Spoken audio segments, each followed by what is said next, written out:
but you're in pain, but you want delts, you want to work out. And you're watching Jeff's video, hoping he has a solution, and you're going to go out and swing kettlebells and cheat weights up. But there's a better way, a much better way, the solution to all your problems. And it's as simple as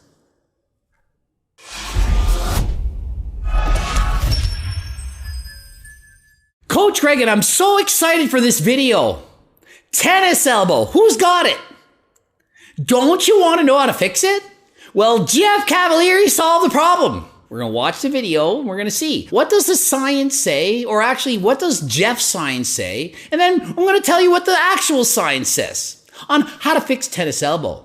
So many people have this problem. I've had it a number of times and I know how to solve it. And Jeff thinks he knows how. And we're going to present the evidence and let you decide. It's coming from either mechanics of the shoulder and the shoulder blade that aren't in place, or maybe even down below that at the hip, or even somewhere distal here in the wrist that's not functioning the way it should, that causes this elbow to bear the brunt of the issue. So it's not an overuse exercise where you cause inflammation or micro tearing of the muscles on the lateral epicondyle.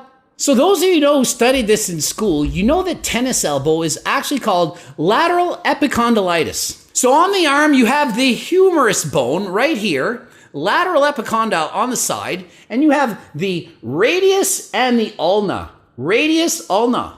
So that you can remember, the radius, I remember it like this. Remember the radius of a circle? From the center to the side, that's the radius. The diameter is the entire distance. Well, the radius, it's from the center to the outside. So the outside part of the arm, the outside is the radius. This bone is the only bone in the human body that can turn over itself. This bone can come across. The radius can flip over across the ulna. Okay, so that's a little bit of anatomy for you. And so if you have tennis elbow, that muscle, it's being overworked.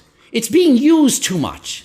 And so what happens is you can get inflammation or micro tears, and these cause pain. And if you do get this pain, well, what should you do? Well, let's ask Reporter Greg. Reporter Greg, what should you do? Reporter Greg, and breaking news. I'm not a doctor, but last I checked, you can go see a doctor if you get injured. Reporter Greg, out. And so, Jeff, what is typically the cause of this tennis elbow that we're experiencing? One particular exercise that does this, and it's the side lateral raise.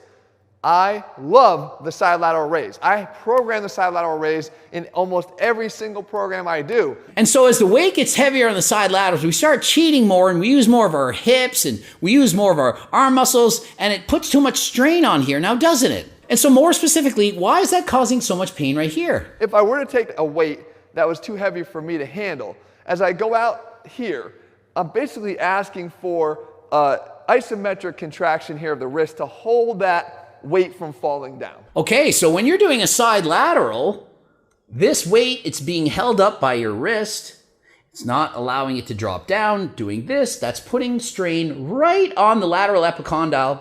All these muscles being worked right specifically here, causing overuse injuries. Okay, so how do we now solve this problem? I mean, what's the solution? I mean, I already know, but I can't wait till Jeff tells us. So it's not necessarily an overuse, more of an overtaxation of these muscles that can't handle that. So it's not overuse, it's overtaxation, aka it's overuse. You're doing it too much, Jeff. You're using it too much. Too much overtaxation. It's not economics class, we're in anatomy class here, Jeff. So overuse, overtaxation, over something, doing too much of this. Too much of this. Let's say you already got the problem, you've already got the pain. How do we solve that? Right, we already got the pain. How do we solve it? What are we gonna do? We already got the pain, I got the pain, I wanna solve it. What are we doing? Jeff, please give it to us. Get your mind out of the gutter. That's where we interestingly go back and we look at something like the cheat lateral for the true solution. So here it is. Instead, we wanna grab this. Okay, so we're gonna use a kettlebell instead of a dumbbell.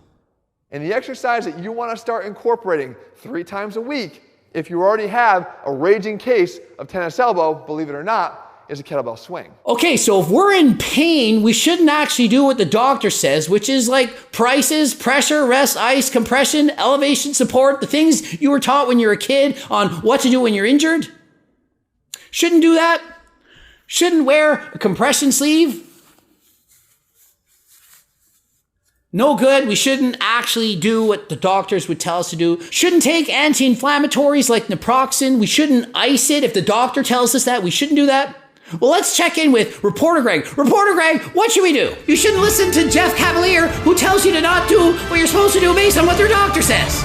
Thanks, Reporter Greg, for investigating harder than last time. We need to start to reintroduce the rest of the body to that move. And the best way to do it is to take it from the side and bring it to the front. Okay, so rather than doing side laterals to the side to target the lateral head of the delts, we're going to start doing it to the front with kettlebells.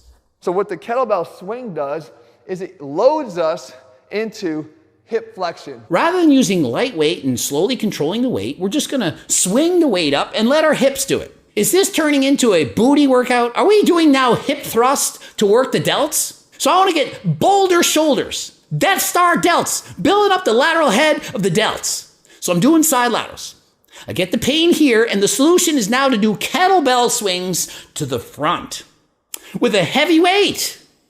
And the heavier the weight gets, the more you swing your hips, turn into hip thrusts.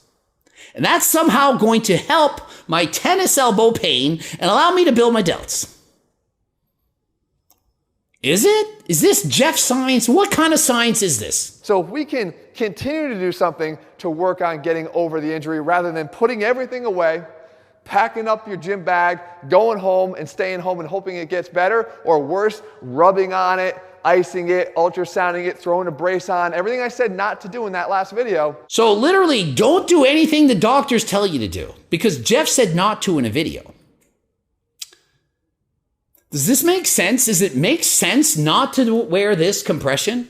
So what does this do exactly? So this puts compression where the micro tears are happening. It compresses it so that when you're actually doing a movement, it doesn't tear.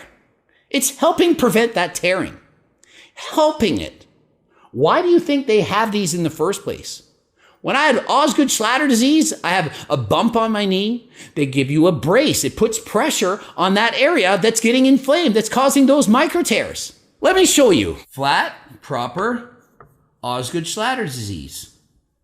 So all you're doing when you're doing these kettlebell swings is you're using your hips to throw the weight up. It'd be like having a partner help you lift the weight. So why are you using these heavy dumbbells if you're just using your hips to swing the weight when you can use a lighter weight? And why exactly do we have to use a kettlebell rather than a dumbbell? A dumbbell, the weight is in the center, versus in a kettlebell, it's kind of like at the top. It's sticking out way past your arm here. I feel this right now way more than when I do this. The further the weight is away from the lever, the longer the lever, the more pain you're going to experience here. So when swinging with a kettlebell versus a dumbbell, you're putting even more strain at the point of injury. So I do swings. I do them 3 times a week for, let's say, 50 swings at a time, increasing it to 75, 100 swings. So he's telling you to gradually increase the load or to do more reps for progressive overload. But all you're doing is swinging more. It's not actually working it harder. You're just swinging it more. It'd be like every time you go to the gym, you add 20 pounds on the bench press and you tell your partner to lift the weight more. You're not actually progressive overloading. You're just telling your partner to work harder. So if you add more weight and do more reps on kettlebell swings, but you hip thrust harder, it's not actually your arm doing the work. The next thing you could do comes from looking towards that cheat lateral again. And so he's saying if you are in pain right now, just do a bunch of cheat side laterals with a heavy weight, but cheat it up and use your other body parts to get that weight up.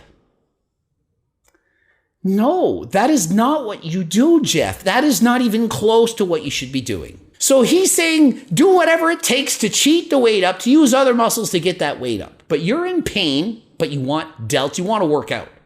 And you're watching Jeff's video, hoping he has a solution, and you're going to go out and swing kettlebells and cheat weights up. But there's a better way, a much better way, the solution to all your problems. And it's as simple as, Jeff, you made nearly a 10-minute video on things you could do when you could have made a 30-second clip and did this, and it's the solution you're looking for, the solution that you need to hear. You know what it is? Machine side laterals. Machine side laterals. So rather than holding that dumbbell out, the weight is not in your wrist anymore. It's literally a machine and it's on the side, and you can rest your wrist and you can lift the weight to the side without having to use your wrist and those extensor muscles, which does not put any strain on the elbow, and your freaking pains are going to go away. Forever gone for good. So is the solution to do a bunch of kettlebell swings and to hope it goes away and to not listen to your doctor, not use compression, not use ice, not listen to what you learned when you were a kid? Basic fundamentals of first aid and so on? You do all these explanations when there's a simple solution: machine side laterals. So when I experience pain, I have tennis elbow, rather than swinging a bunch of heavy dumbbells, trying to do kettlebell raises, looking like a bushwhacker, doing this, I stick to the machine, I lift slowly, I pause at the top, I work it hard, I go down slower on the eccentric, work the concentric, slow on the eccentric, up, pause the weight, my hands are not being used, I'm not straining the wrist to hold the weight up because they're not in my hands, lower it slow. See, Jeff, it literally was that easy, but you're trying to overcomplicate things. Telling people that their doctors don't make sense, that you should be doing everything different, and you've got multiple videos explaining how to do this and what not to do, when all they need to do is stop doing the exercise that caused the pain in the first place and switch it for one that doesn't. So we have Jeff Cavaliere science and we have real actual science. Jeff's putting the science back in training, but he's put in so much science it doesn't make sense anymore. He's overcomplicating things. Does it not make more sense to do the machine side laterals than what Jeff said? And you're thinking, oh, I don't have a machine. I can't afford to go to the gym. I don't have a machine. Bands. You can actually put bands on the arm, step on the band, and it'll pull and stretch it. So stop making excuses. Use your actual brain. The brain that's in your head, not Jeff's brain, yours. The one you own. Think a bit. Think logically. Does mine make sense? Did what I said make sense? The pain tennis elbow caused from doing too much of this. Not this. Not that. Well, maybe. But too much of this. Get rid of that. Don't hold the weight. Oh, let's switch from a dumbbell to a kettlebell. It's going to make it worse. It's going to be even more painful. You're swinging the kettlebell, the weight's out in front, it's increasing the lever arm. It's going to put even more strain on the pain. More strain on the pain. Or you get your machine, and if you don't have a machine, you use a freaking band. Bands, you do side laterals with bands. Not that complicated, but Jeffy seems to have to make things complicated. Ending it here. GregDoucette.com for coaching. Greg Doucette IB Pro. Watch one of the Bloops. Harder than last time supplements. Get those. Click the link in the description. Also, training books, cookbooks, coaching plans by me and my team. Subscribe. Click the bell button. Follow me in the gram and the talk. And until next time, I am out.